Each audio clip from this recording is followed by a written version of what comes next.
ભરૂચ જિલ્લા પાલેજ પોલીસ મથકે નોંધાયેલા ટ્રિપલ તલાકના ગંભીર કેસમાં 5 વર્ષ બાદ પણ મુખ્ય આરોપીની ધરપકડ ન થતા સમગ્ર પોલીસ તંત્ર સામે ગંભીર સવાલો ઊભા થયા છે। ફરિયાદ મુજબ આરોપી હુસૈન અયુબ દીવાન વર્ષોથી વિદેશમાં રહી કાયદાની પકડથી દૂર રહ્યો છે।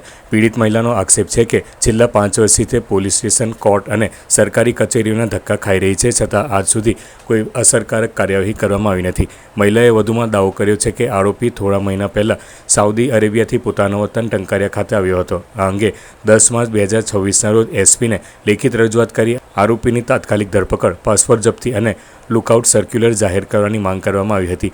જો કે પાલેજ પોલીસે આરોપી ભારત આવ્યો જ ન હોવાનું જણાવ્યું હતું।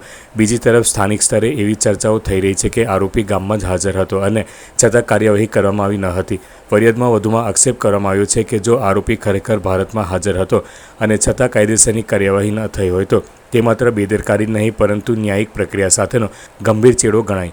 એક તરફ પીડિત મહિલા વર્ષોથી ન્યાય માટે ભટકતી રહે અને બીજી તરફ આરોપી સરળતાથી દેશ છોડીને ફરી વિદેશમાં ભાગી જાય તો પોલીસ તંત્રની કામગીરી સામે પણ ગંભીર પ્રશ્નો ઊભા થાય છે। પીડિત મહિલાએ સમગ્ર મામલે ઉચ્ચ કક્ષાની નિષ્પક્ષ તપાસ, ટંકારિયા અને આસપાસના સીસીટીવી ફૂટેજની ચકાસણી, આરોપીના ભારત પ્રવેશના દસ્તાવેજોની તપાસ, જવાબદાર પોલીસ અધિકારીઓ સામે વિભાગીય કાર્યવાહી તેમજ આરોપી સામે LOC તેમજ ઇમિગ્રેશન એલર્ટ જેવી કાયદેસરની કાર્યવાહી કરવાની માંગ કરી છે। અત્રે નોંધનીય છે કે તારીખ 11/8/2021ના રોજ પાલેજ પોલીસ મથકે ટ્રિપલ તલાક સહિતની ગંભીર કલમો હેઠળ ગુનો નોંધાયો હતો।